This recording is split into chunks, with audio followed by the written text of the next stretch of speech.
자, 오늘 10절 말씀을 보니까 야곱이 브에르세바에서 떠나서 하란으로 이제 향하여 가더니 이렇게 시작이 됩니다. 자, 뭐 때문에 가는 거냐면 화가 잔뜩 나서 야곱을 죽이겠다라고 하는 형 에서를 피해서 지금 오늘 보면 도피 생활을 지금 시작하게 된 상황이라고 생각하시면 될 것 같아요. 자, 그래서 막 쫓기는 것처럼 지금 떠나서 막 길을 가고 있는데, 자, 길 위에서 밤을 만납니다. 해가 져버렸어요. 그래서 어쩔 수 없이 길 위에서 이제 옆에 있는 돌 하나를 취해가지고 비고서 잠을 청하는 상황 가운데서 야곱이 꿈을 꿉니다. 근데 꿈을 꿨는데 꿈에서 뭐가 보였냐면, 자, 이렇게 땅에서부터 높이 솟아있는 사닥다리, 하늘까지 닿는 사닥다리, 그리고 막 천사도 보이고 거기서 하나님도 보이고 또 하나님 말씀하심을 또 듣게 되잖아요. 그래서 오늘 말씀의 주제는 하나님께서 야곱을 축복하시는 요 장면과 내용 속에서 하나님의 축복 안에 담겨 있는 본질적인 가치가 뭐냐, 그리고 그 가치를 통하여서 성도 되어진 자들이 또 어떤 방향으로 어떻게 살아야 하느냐라고 하는 것에 대한 말씀, 오늘 그 하나님의 음성을 들을 수 있는 저와 여러분들 되시길 주님의 이름으로 축원합니다. 자, 1번 같이 한번 읽어보겠습니다. 다 같이 시작. 하늘과 땅을 연결하는 사닥다리는 하나님의 마음이다. 자, 야곱이 꿈을 꾸는 가운데, 자, 땅 위에 12절을 보니까 꿈의 본주 사닥다리가 땅 위에 이렇게 서 있었대요. 근데 그 꼭대기 어디 닿았었대요? 하늘에 닿았대요. 그리고 나서 하나님의 사자들이 그 위를 오르락 내리락 하는 것을 봤다는 얘기지요. 자, 땅에 세워져서 하늘에 닿은 사닥다리가 무슨 의미냐?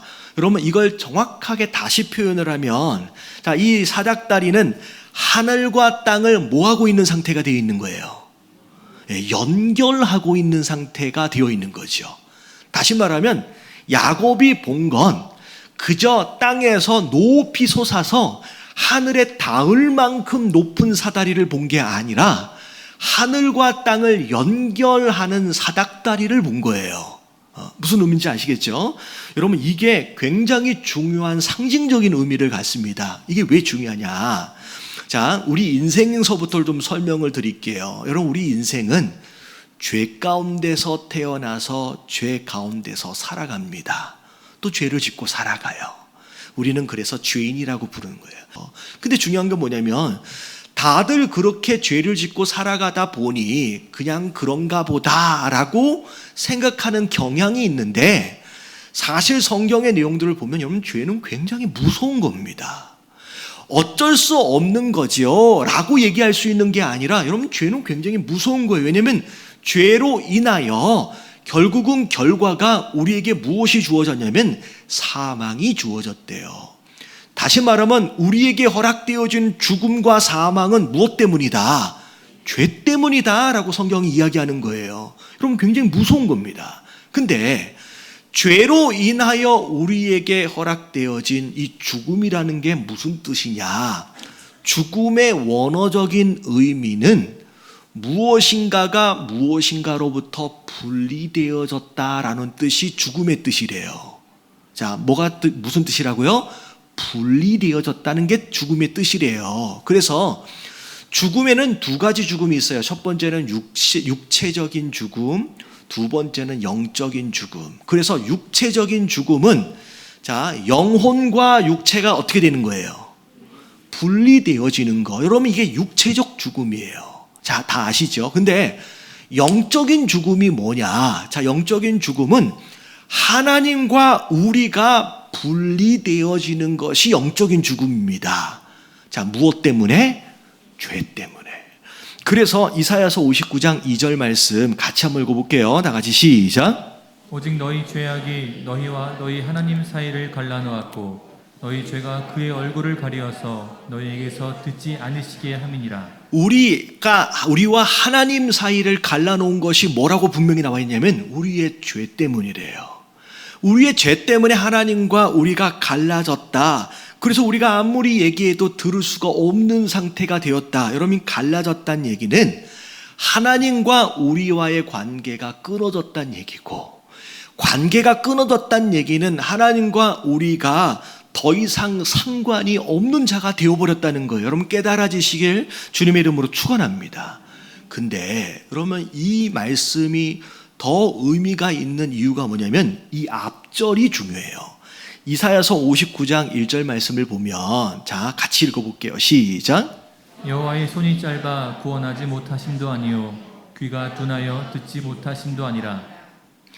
하나님이 손이 짧아서 구해주지 못함도 아니고, 하나님 귀가 어두워가지고 우리의 기도를 못 들으시는 것이 아니래요. 이유가 뭐냐? 그 다음이 2절 말씀인 거예요. 자, 이게 왜 중요하냐? 우리가 전도를 하다 보면 믿지 않는 분들부터 이런 질문을 받아요. 실제로 우리가 교회를 다니면서도 이런 질문을 가지고 계신 분들이 상당히 많을 겁니다. 자, 하나님이 계시다면, 그리고 그 하나님이 사랑이시고 그 하나님이 공의로우시다라고 한다면 왜 이 세상은 이 모양 이 꼴이냐? 왜 우리 인생은 이 모양 이 꼴이냐? 진짜 하나님이 세상을 사랑하신다라고 한다면 우크라이나의 전쟁으로 인하여 저 많은 사람들이 죽어가는 것을 내버려 두면 안 되지. 저기 튀르키예라든지 시리아든지 이런 지진으로 저 많은 사람들이 죽으면 안 되지. 여러분 그런 질문을 들어봤어요? 질문을 이렇게 못하네. 들어보셨죠? 그리고 솔직히 우리 마음 가운데 여러분 그런 질문이 있다라는 거예요. 분명히 우리가 알기로 하나님 계시고요. 하나님은 사랑이시고요. 하나님은 공의로우신다는데, 아니 그 하나님이 계시는데 왜 이 세상은 이렇게 그 사랑을 볼 수 없고 그 공의로움을 알 수 없는 이런 세상이 되어버렸을까? 우리의 마음 가운데도 그런 질문이 있고요. 그런 전도할 때 그런 질문들을 받는다는 거지요. 근데 여러분 이 말씀이 그에 대한 답변이에요. 하나님이 손이 짧아가지고 구해주지 못하는 게 아니래요. 귀가 어두워가지고 기도를 못 들으시는 게 아니래요. 이유가 뭐예요? 2절, 오직 너희의 죄악이 너희와 너희 하나님 사이를 어떻게 버렸어요? 갈라내 버렸어요. 하나님과 우리 사이의 관계가 끊어져 버렸어요. 더 이상 상관이 없는 삶이 되어버린 거예요. 그래서 그런 세상 속에 살아가는 우리 인생들 또한 그 끊어진 관계 안에서 그분의 사랑과 그분의 공의로우심을 경험할 수가 없는 상태가 되어버린 거라는 거지요. 여러분 이게 하나님 잘못이에요? 우리 잘못이에요? 여러분 우리 잘못이에요. 우리의 죄 때문에 그분의 사랑과 그분의 공의로우심을 경험할 수가 없는 상태가 되어버렸다는 거예요. 여러분 깨달아지시길 주님의 이름으로 축원합니다. 그런데 중요한 건 그 다음이에요.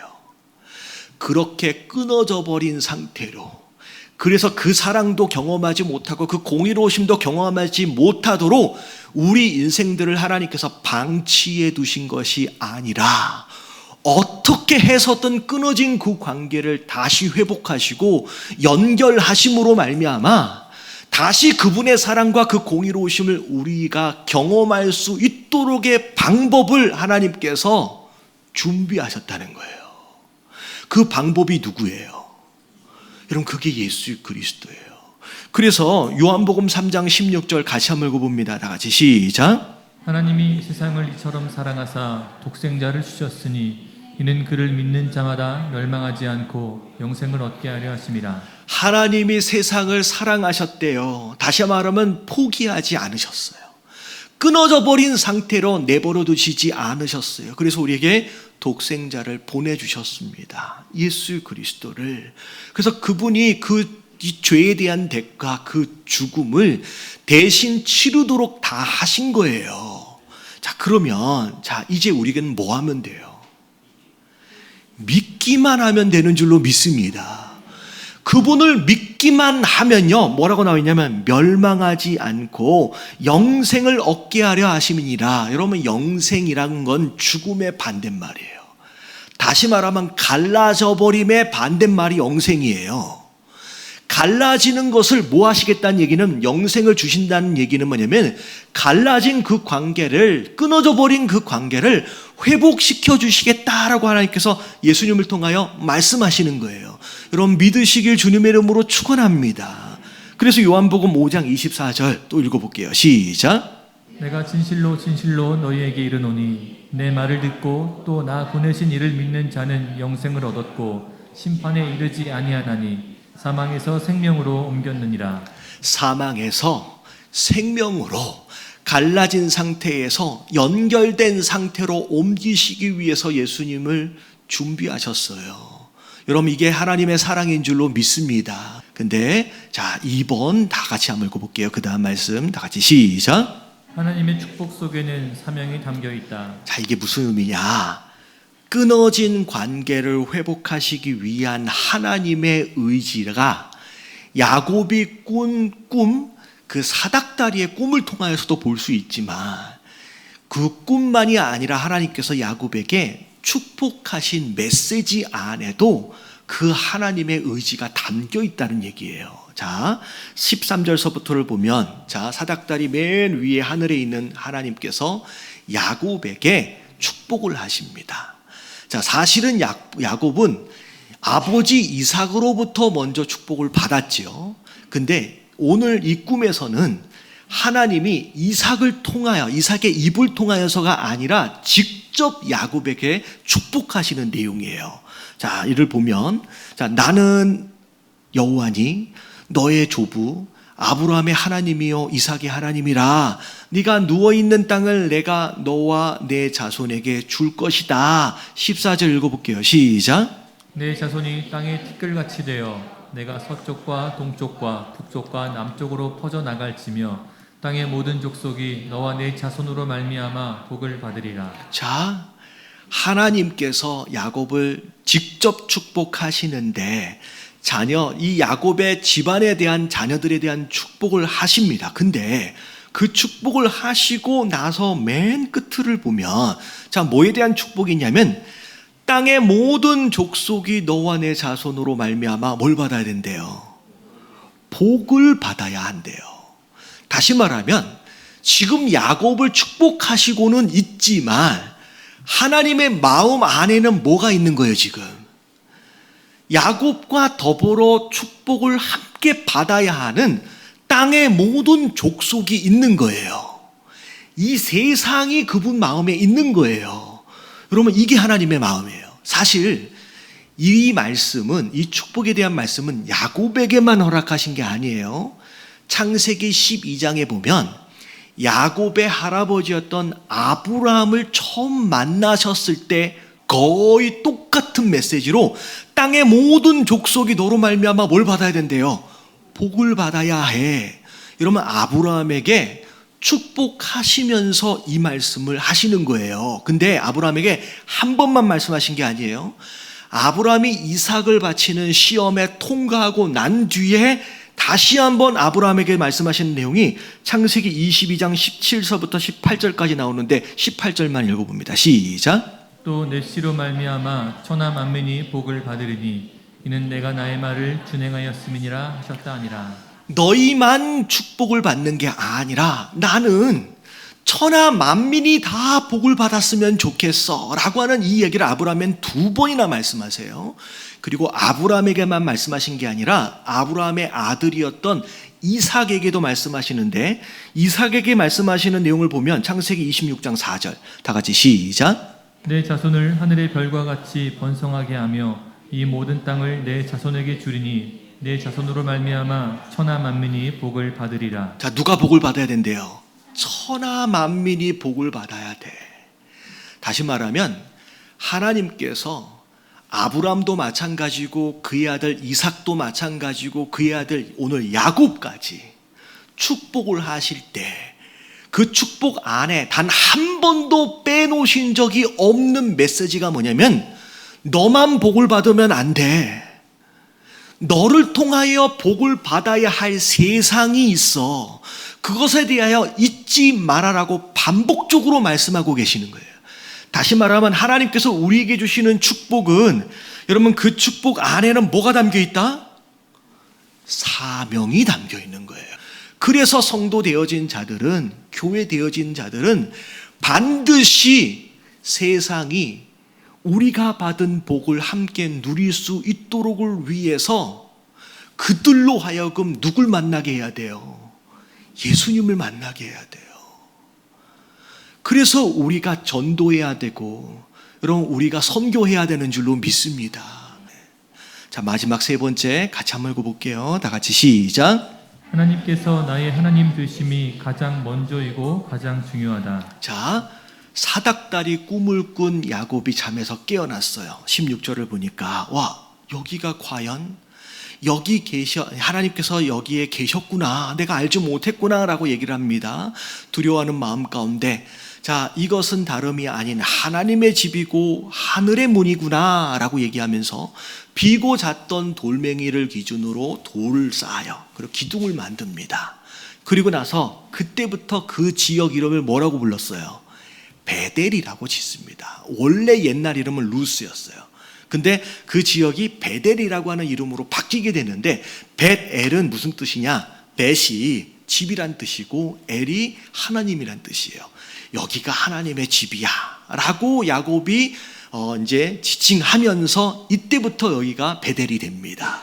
근데 그 다음에 야곱이 서원하는 내용이 있어요. 자, 20절서부터를 보면 야곱이 서원하여 이르되, 하나님께서 나와 함께 계셔서 내가 가는 이 길에서 나를 지켜주시고 먹을 떡과 입을 옷을 주셔서 내가 평안히 아버지 집으로 돌아올 수 있도록 해주신다라고 한다면, 자, 제가 이렇게 할게요 라고 두 가지 소원을 하는데, 자, 첫 번째가 여호와께서 나의 하나님이 되실 것이고, 두 번째가 22절 읽어볼게요. 시작. 내가 기둥으로 세운 이 돌이 하나님의 집이 될 것이요 하나님께서 내게 주신 모든 것에서 10분의 1을 내가 반드시 하나님께 드리겠나이다 하였더라. 온전하게 다 잘 돌아올 수 있게끔 하나님 지켜주시고 보호하시고 인도하시면, 두 번째를 볼게요. 두 번째 소원이 뭐냐면, 내가 하나님께 10의 1을 드리겠습니다. 내 모든 소유에. 자, 이 11조는 어떤 의미를 얘기하냐면, 지금까지 하나님께서 날 지켜주셨습니다. 지금까지 하나님께서 날 공급하셨습니다. 지금까지 나를 다 인도하셨습니다. 그러므로 하나님이 내 주인입니다 라고 하는 것을 고백하는 의미가 11조예요. 여러분, 우리 신앙 안에 여러분 이런 고백이 있어야 하는 줄로 믿습니다. 이게 11조의 의미예요. 근데 이거는 너무나도 잘한 소원인데, 첫 번째 소원은 아무리 읽어봐도 이해가 안 돼요.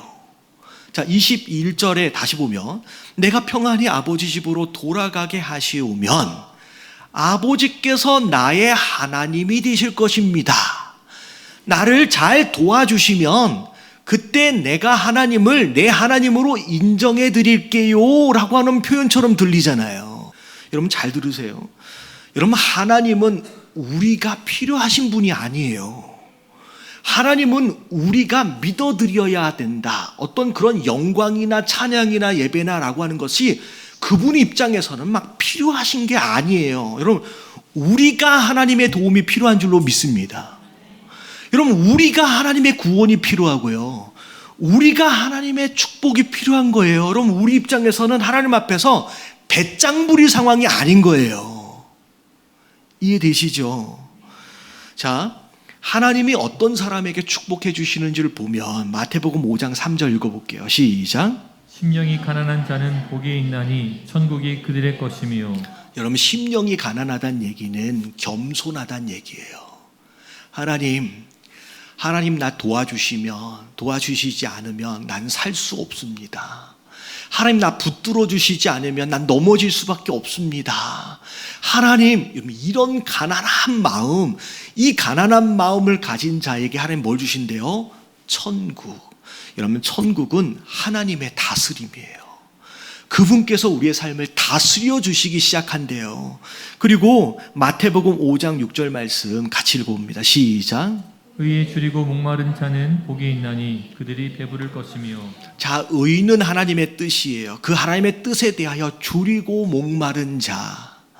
여러분, 간절함이 있는 거예요. 여러분, 이게 줄이고 목마르다는 얘기는 그런 표현 있잖아요. 사슴이 시냇물을 찾는 것 같은 그런 갈급함. 제가 몇 번 말씀드린 적이 있어요. 여러분, 사슴이 우물에 가가지고 물 한 모금을 먹기 위해서 목숨을 겁니다. 왜냐하면 그 물이 있는 곳에서는 사슴을 잡아먹는 맹수들이 다 기다리고 있잖아요. 근데 맹수들이 들끓고 있는 그 우물이라고 할지라도 사슴은요, 반드시 가서 그 한 모금을 먹어야 돼요. 왜냐하면 사슴 목구멍은요, 제가 어디서 들으니까 셀로판지처럼 굉장히 얇은 관처럼 생겼대요. 그래서 목이 마르면 어떻게 되냐면 이 안에가 붙어버린대요. 근데 한번 붙어버리면 그 다음에 어떻게 되냐면 이게 떨어지지 않아서 숨을 못 쉬고 죽는데요. 그래서 사슴은 물 한 모금을 얻기 위해서 그 우물로 목숨을 걸고 가는 거예요. 여러분, 우리가 하나님 나 도와주시면 참 좋지만 뭐 안 도와주시면 할 수 없고요. 여러분, 이런 배짱이 아니라 하나님 이 한 모금을 내가 못 먹으면 난 죽습니다. 하나님 나를 끝까지 붙들어 주시지 않으면 나는 살 수 없습니다 라고 하는 간절한 마음, 그런 마음이 있는 자에게 하나님 뭐 주신대요? 배부르게 채워주신대요. 이러면 지금 야곱처럼 배짱 부릴 상황이 아닌 거예요. 자, 한번 마지막 말씀 한번 읽어볼게요. 시작. 나를 간절히 찾는 자가 나를 만날 것이니라. 누가 하나님 만나요? 나를 간절히 찾는 자. 지금 야곱은 자기 발등에 불이 떨어진지 지금 몰라요. 그래서 하나님 도와주세요. 나 이렇게 잘 돌아올 수 있게끔 하시면 내가 나의 하나님 삼아 드릴게요. 배짱 부리고 있는 거예요.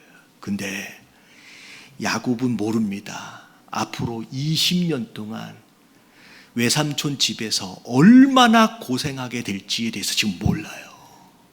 여러분, 20년 뒤 그 고생 직사게 하고, 그리고 나중에 죽이겠다고 쫓아오는 에서 형, 지금 그 형을 코앞에 딱 두고 있는 상황 가운데서 야곱은 더 이상 배짱 부릴 상황이 아닌 거예요. 지금의 야곱의 상황과 20년 뒤 자기를 죽이겠다고 쫓아오는 형 에서를 코앞에 두고 있는 딱 그 상황에서의 에서의 모습은 전혀 다르잖아요. 하나님 붙잡고 날 축복해 주시지 않으시면 난 보내드릴 수 없습니다 라고 매달립니다. 20년 뒤에. 이 얘기는 뭐냐면 20년 동안 고생하고 난 뒤에야 하나님이 그의 인생 가운데 얼마나 필요한 존재인지를 그제서야 깨닫게 되는 거예요. 다시 말하면 배짱 부리면 자 20년 동안 고생하는 거예요. 도와주시면 하나님 삼을게요. 여러분, 이럴 상황이 아니에요. 하나님은 우리의 예배가 필요한 분이 아니에요. 우리가 하나님이 필요하잖아요. 우리가 하나님 도움이 필요하잖아요. 여러분, 우리의 신앙생활 안에서, 우리의 예배 안에서, 우리의 기도 안에서 여러분 이 간절함을 회복하시길 주님의 이름으로 축원합니다. 어느 정도 먹고 살만해져 버리니까 더 이상 하나님이 도와주시지 않아도 살만한 세상이 되어버리니까 이런 간절함이 우리의 예배 안에서, 기도 안에서 싹 다 빠져버렸어요. 30년 전 저희 어머니 세대, 저희 부모님 세대만 해도 도와달라고 울부짖으면서 기도하는 그런 열정과 그런 영성이 있었잖아요, 교회 안에. 근데 그 부모님의 기도로 인하여 먹고 사는 것 아무 문제가 없는 아주 안락한 이 세상이 되어버린 상황 가운데서의 자녀된 우리, 더 이상 그 갈급함이 없어요. 하나님께서 벼랑 끝에까지 몰고 가셔가지고 이제는 더 이상 물러날 곳이 없는 상태까지 몰아가시기 전에 여러분 그 간절함에 대한 영성을 회복하셔서 여러분 지금 여기서 그 축복을 다 누리시는 저와 여러분들 되시길 주님의 이름으로 축원합니다.